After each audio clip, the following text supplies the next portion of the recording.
जय श्री कृष्णा। राधे राधे। आज अपने सुनेंगे गोवर्धन पूजा की कथा। गोवर्धन पूजा का पर्व दीपावली के दूसरे दिन मनाया जाता है, लेकिन इस बार ऐसा नहीं होगा क्योंकि कार्तिक अमावस्या 2 दिन रहेगी। पंचांग के अनुसार 12 नवंबर रविवार को दीपावली मनाई जाएगी और इसके अगले दिन यानी कि 13 नवंबर सोमवार को अमावस्या दोपहर 2:57 तक रहने वाली है। इसके बाद में कार्तिक शुक्ल प्रतिपदा तिथि शुरू होगी। तो पंचांग के अनुसार 14 नवंबर मंगलवार को गोवर्धन की पूजा की जाएगी। गोवर्धन पूजा का शुभ मुहूर्त होगा 14 नवंबर सुबह 6:43 से 8:52 तक। गोवर्धन पूजा की सुबह महिलाएं स्नान आदि करने के बाद में व्रत पूजा का संकल्प लेती हैं और घर के मुख्य दरवाजे पर गोबर से गोवर्धन पर्वत की आकृति बनाती है और इसके बीच में भगवान श्री कृष्ण की मूर्ति रखते हैं। बाद में यहाँ पर दीपक जलाया जाता है। दीपक जलाने के बाद में आपने जो लक्ष्मी माता को भोग लगाया है लक्ष्मी पूजन के समय, उसी भोग में से मिठाई लाकर वहाँ पर चढ़ाई जाती है। अगर आपके कोई और रीति रिवाज है तो अपनी परंपरा के अनुसार करें, क्योंकि हर रीति रिवाज हर जगह अलग अलग होते हैं। तो इस तरह वहाँ पर मिठाई चढ़ाने के बाद में पटाखे भी चलाए जाते हैं और बाद में घर में एक छाजला होता है, वो बजाते हुए उस गोवर्धन पर्वत से घर के मंदिर तक आया जाता है। कहते हैं कि ऐसा करने से घर में सुख समृद्धि, अन्न धन और सुख सौभाग्य का वास होता है। इस दिन भगवान श्री कृष्ण, इंद्र, वरुण, अग्नि और राजा बलि की पूजा की जाती है। किसी योग्य ब्राह्मण को भोजन करवाकर यथासंभव दान दक्षिणा देकर विदा किया जाता है। तो आइए अब अपने सुनते हैं गोवर्धन की कथा। पहले सुनेंगे गणेश जी की कहानी। बोलो गणेश गजानन की जय हो। प्राचीन समय की बात है, एक बुढ़िया थी। वह बहुत ही गरीब और दृष्टिहीन थी। उस बुढ़िया के एक बेटा और एक बहू थी। वह बुढ़िया नियमित रूप से भगवान गणेश जी की पूजा किया करती थी। इस तरह पूजा करते करते बुढ़िया को सालों बीत गए। एक दिन गणेश जी उसकी पूजा से प्रसन्न होकर प्रकट हुए और बोले कि बुढ़िया, मैं तेरी पूजा से अति प्रसन्न हूँ, तू जो चाहे वरदान मांग ले। तो बुढ़िया इस तरह गणेश जी महाराज की आवाज सुनकर बहुत ही खुश हुई और हाथ जोड़कर प्रणाम किया और कहा कि हे गणेश जी महाराज, मैं आपके दर्शन तो नहीं कर सकती, लेकिन मैं आपकी आवाज सुनकर ही बहुत ही प्रसन्न हूँ। रही बात वरदान मांगने की, तो मुझे तो मांगना ही नहीं आता कि कैसे और क्या मांगूं। तब गणेश जी ने कहा कि अपने बेटे बहू से पूछकर कल आ जाना, मैं फिर आऊंगा। यह कहकर गणेश जी भगवान वहां से अंतर्ध्यान हो गई। बुढ़िया अपने घर आई और अपने बेटे से कहा कि बेटा, आज गणेश जी प्रकट होकर बोले थे कि मैं तुम्हारी पूजा से बहुत ही प्रसन्न हूँ, तू कोई वरदान मांगना चाहती है तो मांग ले, तो बता मैं क्या मांगूं। तो अपनी माँ की बात सुनकर उसके बेटे ने कहा कि माँ, तू खूब सारा धन मांग ले। बेटे की बात सुनकर बुढ़िया अपनी बहू के पास गई और पूछा कि बहू, आज गणेश जी भगवान ने मुझसे वरदान मांगने को कहा है, तू ही बता कि मैं क्या मांगूं। तो अपनी सास की बात सुनकर बहू ने कहा कि सासू माँ, आप नाती मांग लो। तो बेटे बहू की बात सुनकर बुढ़िया ने सोचा कि ये तो सारे अपने अपने मतलब की बात कर रहे हैं। यह सोचकर उसने अपनी पड़ोसी सहेलियों से पूछा तो उन्होंने कहा कि बुढ़िया, तू तो थोड़े दिन जिएगी, तू क्यों तो धन मांगे और क्यों नाती मांगे। तू अपनी आंखों की रोशनी मांग ले, जिससे तेरी बची हुई जिंदगी आराम से कट जाए। इस तरह बुढ़िया ने सभी से पूछ लिया, लेकिन बुढ़िया के मन को तसल्ली नहीं हुई। वह तो सोचते सोचते सो गई। अगले दिन फिर सुबह नहा धोकर जैसे ही गणेश जी की पूजा करने के लिए गई तो गणेश जी भगवान प्रकट हुए और बोले कि बुढ़िया, क्या पूछ कर आई है, मुझे बता तुम्हें क्या वरदान चाहिए। तो गणेश जी की बात सुनकर बुढ़िया बोली कि हे गणेश जी महाराज, यदि आप मुझ पर प्रसन्न हैं तो मुझे 9 करोड़ की माया दे, निरोगी काया दे, अमर सुहाग दे, आंखों की रोशनी दे, नाती दे, पोता दे और सब परिवार को सुख दे, अंत में मुझे मोक्ष दे। तो यह सुनकर गणेश जी बोले कि बुढ़िया, तू तो कह रही थी कि मैं तो भोली भाली हूँ, मुझे तो कुछ मांगना ही नहीं आता, तूने तो आज मुझे ठग लिया है। फिर भी जो तूने मांगा है वचन के अनुसार तुझे सब कुछ मिलेगा। तो गणेश जी के इतना कहते ही बुढ़िया की रोशनी लौट आई। तो गणेश जी के दर्शन करके बूढ़ी माई बहुत ही प्रसन्न हुई। गणेश जी भगवान आशीर्वाद देते हुए अंतर्ध्यान हो गए और बुढ़िया ने जो कुछ मांगा था उसे सब कुछ मिल गया। हे गणेश जी महाराज, जैसा तुमने उस बूढ़ी माई को दिया वैसा सबको देना, सुख सौभाग्य और शांति बनाए रखना। बोलो गणेश जी महाराज की जय हो। अब सुनते हैं गोवर्धन की कथा। कथा शुरू करने से पहले कमेंट बॉक्स में जय हो श्री कृष्ण कन्हैया की अवश्य लिखना। पौराणिक कथा के अनुसार एक बार जब नंद गांव के लोग इंद्रदेव की पूजा की तैयारी कर रहे थे तो श्री कृष्ण ने इसका कारण पूछा। तो नंद बाबा ने उन्हें बताया कि इंद्रदेव जो बारिश करते हैं उसी से हमारी गायों को चारा और अनाज हमें मिलता है, इसीलिए इनकी पूजा की जाती है। तो अपने बाबा से इस तरह की बात जानकर श्री कृष्ण ने कहा कि बारिश करना तो इंद्र का काम है, हमारे गोधन का भरण पोषण तो गोवर्धन पर्वत करता है, इसीलिए हमें इसकी पूजा करनी चाहिए। तो श्री कृष्ण जी की बात मानकर गांव वालों ने इंद्र की पूजा ना करते हुए गोवर्धन पर्वत की पूजा शुरू कर दी। तो यह देखकर इंद्र देवता क्रोधित हो गए और अपने क्रोधवश नंद गांव पर मूसलाधार बारिश शुरू कर दी। अब बारिश तो बंद होने का नाम नहीं ले रही थी, पूरा नंद गांव डूबने लगा। तब श्री कृष्ण भगवान ने गोवर्धन पर्वत को अपनी अंगुली पर उठाकर छाते की तरह तान दिया, तो सारे लोग उसकी शरण में उसके नीचे आ गए। तब इंद्रदेव ने आकर श्री कृष्ण भगवान से क्षमा मांगी। कहते हैं कि तभी से गोवर्धन पूजा का पर्व मनाया जाने लगा। अगली कथा सुनेंगे वरुण देव की। हिंदू धर्म में वरुण देव को जल के देवता के रूप में पूजा जाता है। सृष्टि के आधे से ज्यादा हिस्से पर जल फैला हुआ है। वरुण देवता की महिमा महान है। यह जीवन देने वाले जल के स्वामी हैं। इनके माता पिता अदिति और ऋषि कश्यप है और इनके एक भाई का नाम मित्र है और इनका वाहन मगरमच्छ को बताया गया है। देवताओं के 3 वर्गों में वरुण का सर्वोच्च स्थान है। यह जिस व्यक्तियों पर नाराज होते हैं, कहते हैं उन्हें जलोदर रोग हो जाता है। अनावृष्टि के समय भगवान वरुण की उपासना प्राचीन काल से होती आ रही है। ये जलों के स्वामी, जल के निवासी हैं। वेद पुराण में इसकी महिमा में कई स्तुति और प्रसंग बताए गए हैं। इन्हें जादुई शक्तियों का स्वामी भी बताया जाता है, जिनकी एक शक्ति माया नाम से प्रसिद्ध है।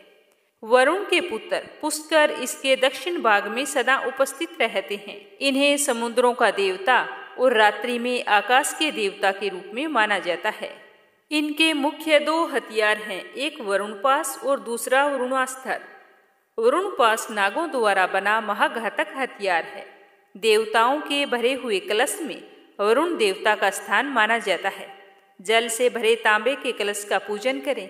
इसमें रोली मोली, अक्षत, शक्कर, दूध आदि मिलाकर वरुण देव की पूजा करें और इनके मंत्रों का 108 बार जाप करके इसके बाद में ये जल पूरे घर में छिड़क देना चाहिए। कहते हैं कि इस जल को अशोक के पत्तों से छिड़कना चाहिए, तो ही ज्यादा शुभ माना जाता है। अगली कहानी सुनते हैं अग्निदेव की। 5 तत्वों में से एक अग्नि का विशेष गुण है कि वह अंगीकार करते हुए यह नहीं देखती कि वह किसी राजमहल की महंगी छत को राख कर रही है या किसी तिनके से बनी हुई छप्पर को। यह किसी भी वस्तु को जला सकती है।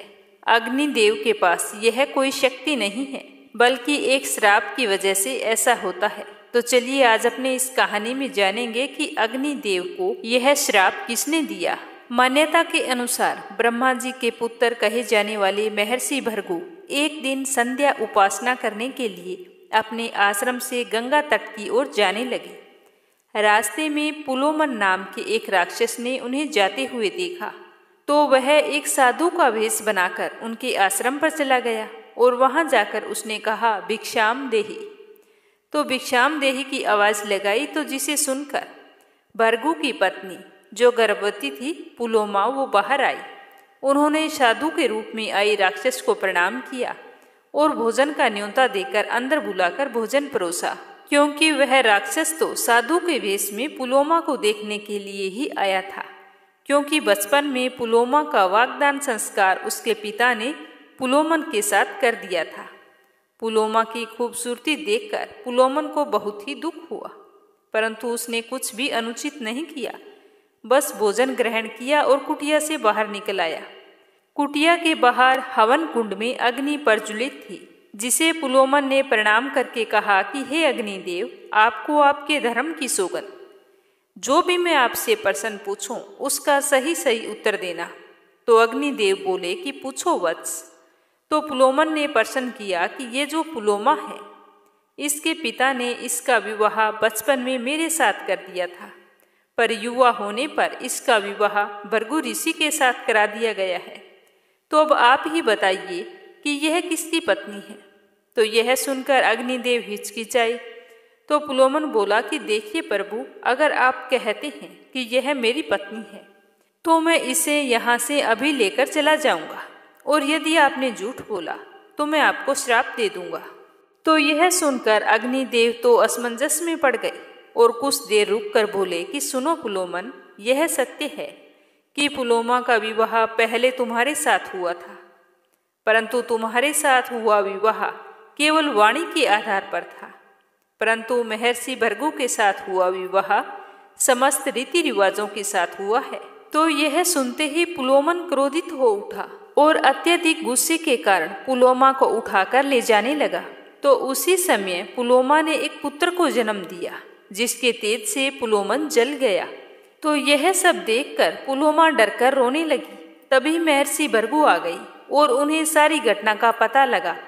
तो उन्होंने क्रोधित होकर अपने हाथ में जल लेकर अग्निदेव को श्राप दिया और कहा कि मैं तुम्हें श्राप देता हूँ कि आज के बाद से तुम सही गलत का फैसला किए बिना ही हर वस्तु का भक्षण करोगे। तो यह सुनकर अग्निदेव अंतर्ध्यान हो गई, जिसके कारण सारी सृष्टि में त्राही त्राही मच गई और सभी देवता अपनी इस विपत्ति को लेकर पितामह के पास पहुंचे और वहां जाकर सारा वृतांत बताया। तो सारी बात सुनकर पितामह ने अग्निदेव को बुलाकर उन्हें वरदान दिया कि आपके स्पर्श मात्र से ही सब कुछ शुद्ध हो जाएगा और आज से समस्त देवताओं को अर्पित किए गए भोग में से एक हिस्सा आपका भी होगा। तो ब्रह्मा जी से यह वरदान पाकर अग्निदेव अत्यंत प्रसन्न हुए और पृथ्वी पर वापस लौट आए और सबका जीवन पहले की तरह सुचारू रूप से चलने लगा। कहते हैं कि तभी से अग्निदेव मनुष्य के जन्म से लेकर मरण तक साथ रहते हैं। कोई भी शुभ कार्य में अग्निदेव के रूप में हवन किया जाता है। शादी विवाह में अग्नि के समक्ष ही 7 फेरे लिए जाते हैं और हिंदू धर्म में तो चिता को अग्नि दिए बिना मुक्ति की प्राप्ति भी नहीं होती। अगली कहानी सुनते हैं कि श्री राधा रानी का नाम एक बार लेने की क्या कीमत होती। एक समय की बात है, एक व्यक्ति संत जी के पास गया और कहने लगा कि संत जी, मेरा एक बेटा है, वो ना तो पूजा पाठ करता है और ना ही भगवान का नाम लेता है। आप ही कुछ ऐसा कीजिए कि उसका मन भगवान में लग जाए। तो संत जी कहने लगे कि ठीक है बेटा, एक दिन तो उसे मेरे पास लेकर आना। तो अगले दिन वो व्यक्ति अपने बेटे को लेकर संत जी के पास आ गया। अब संत जी उसके बेटे से कहते, बेटा बोल राधे राधे। तो बेटा कहता, मैं क्यों बोलूं? तो संत जी कहते, बेटा बोल राधे राधे। तो वो इसी तरह मना करता रहा और अंत में उसने यही कहा कि मैं क्यों कहूँ राधे राधे। बस उसके इस तरह कहते ही संत जी ने कहा कि बस अब ठीक है, जब तुम मर जाओगे और यमराज के पास जाओगे तब यमराज तुमसे पूछेंगे कि कभी भगवान का नाम लिया, कोई अच्छा काम किया, तब तुम कह देना कि मैंने जीवन में एक बार श्री राधा रानी के नाम को बोला है, बस एक बार। इतना बताकर वो चले गए। समय बीतता गया, सारी उम्र गुजार वो एक दिन चल बसा तो यमराज के पास पहुंचा। यमराज ने उससे पूछा कि कभी कोई अच्छा काम किया? तो उसने कहा, हाँ महाराज, मैंने जीवन में एक बार श्री राधा रानी के नाम को बोला है, आप उसकी महिमा बताइए। तो यमराज सोचने लगा कि एक बार नाम की महिमा क्या होगी, इसका तो मुझे भी पता नहीं है। तो यमराज बोले कि चलो इंद्र के पास चलते हैं, वही बताएंगे। तो वह व्यक्ति बोला कि मैं ऐसे नहीं जाऊंगा, पहले पालकी लेकर आओ, उसमें बैठकर जाऊंगा। तो यमराज ने सोचा कि ये बड़ी मुसीबत है। फिर उसने पालकी मंगवाई, उसमें बिठाया। 4 कहार लग गए। वो बोला, यमराज जी, सबसे आगे वाले कहार को हटाकर उसकी जगह आप लग जाइए, तभी मैं चलूंगा। तो यमराज जी ने उसके कहे अनुसार ऐसा ही किया। फिर सब मिलकर इंद्र के पास पहुंचे और वहां जाकर बोले कि एक बार श्री राधा रानी के नाम को लेने की महिमा क्या है? तो इंद्र बोले कि महिमा तो बहुत है, पर क्या है ये तो मुझे भी नहीं मालूम, चलो वर्मा जी के पास चलते हैं, वही बताएंगे। तो वह व्यक्ति बोला कि इंद्र जी, ऐसा है कि दूसरे कहार को हटाकर आप भी यमराज जी की तरह मेरी पालकी को उठाइए। तो अब तो एक और यमराज की पालकी उठा रहे थे और दूसरी तरफ इंद्र लगे हुए थे और सारे मिलकर पहुंच गए ब्रह्मा जी के पास। तो उन्हें देखकर ब्रह्मा जी ने सोचा कि ऐसा कौन सा प्राणी ब्रह्मलोक में आ रहा है जो स्वयं इंद्र और यमराज पालकी उठाकर ला रहे हैं। तो जैसे ही वो ब्रह्मा जी के पास पहुंचे तो सभी ने पूछा और ब्रह्मा जी को प्रणाम करके बोले कि ब्रह्मा जी, एक बार श्री राधा रानी का नाम लेने की महिमा क्या है, हमें बताइए। तो ब्रह्मा जी बोले कि महिमा तो बहुत है, पर क्या है ये मुझे भी नहीं पता। हाँ, भगवान शिव को जरूर पता है, चलो वहां चलते हैं। तो वह व्यक्ति बोला कि तीसरे कहार को हटाइए और ब्रह्मा जी उसकी जगह आप लग जाइए। अब ब्रह्मा जी करते भी तो क्या करते, राधा रानी के नाम की महिमा जो जाननी थी। अब पालकी के एक ओर यमराज, दूसरी तरफ इंद्र और पीछे ब्रह्मा जी, सारे के सारे मिलकर भगवान शिव के पास पहुंच गए और पहुंचकर शिव जी को प्रणाम किया। तो शिव जी ने इस तरह उनको देखकर पूछा कि इस तरह आज आपका आना कैसे हुआ। तो वो बोले कि प्रभु, राधा रानी के नाम की महिमा क्या है, केवल एक बार नाम लेने की महिमा, कृपा करके हमें बताइए। तो भगवान शिव बोले कि मुझे भी नहीं पता, हाँ महिमा बहुत है, लेकिन इस बात का पता भगवान विष्णु को है। तो चलो विष्णु जी के पास चलते हैं, मैं भी आपके साथ चलता हूँ। तो वह व्यक्ति बोला कि ऐसे नहीं, अब ऐसा कीजिए, चौथे कहार को हटाइए और वहां पर आप लग जाइए। इस प्रकार ब्रह्मा, शिव जी, इंद्र, यमराज चारों उस व्यक्ति को पालकी को उठाने में लग गए और उठाकर विष्णु लोक को पहुंच गए। तो जैसे ही विष्णु लोक में पहुंचे तो विष्णु भगवान देख रहे थे कि आज ऐसा क्या हो गया जो चारों को चारों एक व्यक्ति को पालकी में उठाकर लेके आ रहे हैं। तो वहां पहुंचते ही विष्णु जी ने पूछा कि आपका आना कैसे हुआ। तो वे बोले कि एक बार श्री राधा रानी के नाम लेने की महिमा क्या है, यही जानने के लिए हम आपके पास आए हैं। तो विष्णु जी कहने लगे कि जिस पालकी को स्वयं मृत्यु का राजा यमराज, स्वर्ग का राजा इंद्र, ब्रह्मा लोक के राजा ब्रह्मा और साक्षात भगवान शिव उठाकर ला रहे हैं, तो इससे बड़ी महिमा क्या होगी। जब सिर्फ एक बार श्री राधा रानी के नाम के कारण आपने इसको पालकी में उठा लिया, तो अब तो ये मेरी गोद में बैठने का अधिकारी हो गया है। भगवान श्री कृष्ण ने स्वयं कहा है कि जो केवल रा बोलता है तो मैं सब काम छोड़कर खड़ा हो जाता हूँ, और जैसे ही राधा का पूरा नाम का उच्चारण करता है तो मैं उसकी ओर दौड़ लगा लेता हूँ। जो व्यक्ति राधा के नाम का जप करता है, मैं उसकी सारी मनोकामनाएं पूर्ण करता हूँ। राधा रानी की जय हो। अगली कहानी सुनेंगे सूर्य देवता की। एक ब्राह्मण था, वह सूर्य भगवान का परम भक्त था। रोजाना नहाता धोता, कहानी कहता और सूर्य देव की पूजा करता। पर वह ब्राह्मण कमाई के नाम पर कुछ भी नहीं करता था। ब्राह्मण घर में रहता तो ब्राह्मणी बार बार कमाने के लिए परेशान करती, और अगर कहीं बाहर जाता तो अड़ोसी पड़ोसी उसे निकम्मा कहकर चिढ़ाया करते थे। तो उन सब के ताने सुन सुनकर वह ब्राह्मण परेशान हो गया, और एक दिन वह सुबह नहा धोकर अपने पूजन की सामग्री लेकर जंगल में चला गया और वहां पर एक सूखे पीपल के पेड़ के नीचे बैठकर पूजा पाठ करने लगा। पूजा पाठ करने के बाद में सूर्य भगवान की कथा कही, और वहीं पीपल के पास एक सूखा तालाब भी था, उसमें थोड़ा सा पानी था। तो वो उसी पानी से लोटा भरकर सूर्य भगवान को जल चढ़ाया। जैसे ही ब्राह्मण ने सूर्य देव को जल चढ़ाया तो वह पूजा का जल बहकर पीपल और सूखी तलाई में आ गया। जल के वहां जाते ही सूखा हुआ पीपल हरा भरा हो गया और सूखी जो तलाई थी वो साफ पानी से भर गई। उस जल में सूर्य भगवान दिखाई देने लगे और ब्राह्मण से कहने लगे कि ब्राह्मण, तू मांग, क्या मांगता है। तो ब्राह्मण ने यह सुना तो वह तो डर गया और सोचने लगा कि पीपल में लगता है कोई भूत रहता है। रोज जब वह पूजा करता तो उसे वही आवाज आती। तो सुन सुनकर चिंता के कारण वह ब्राह्मण तो बिल्कुल ही दुबला पतला हो गया। तो एक दिन ब्राह्मणी ने सोचा कि ब्राह्मण को गए हुए कितने दिन हो गए, चलो आज जाकर उनकी खोज खबर लेकर आती हूँ। तो यह सोचकर ब्राह्मणी भी जंगल में आई। तो जैसे ही ब्राह्मणी ने ब्राह्मण को देखा तो आश्चर्यचकित हुई और पूछने लगी कि आपको ये क्या हो गया है, आप इतने दुबले पतले कैसे हो गए हैं। तो ब्राह्मण ने सारा हाल बताया।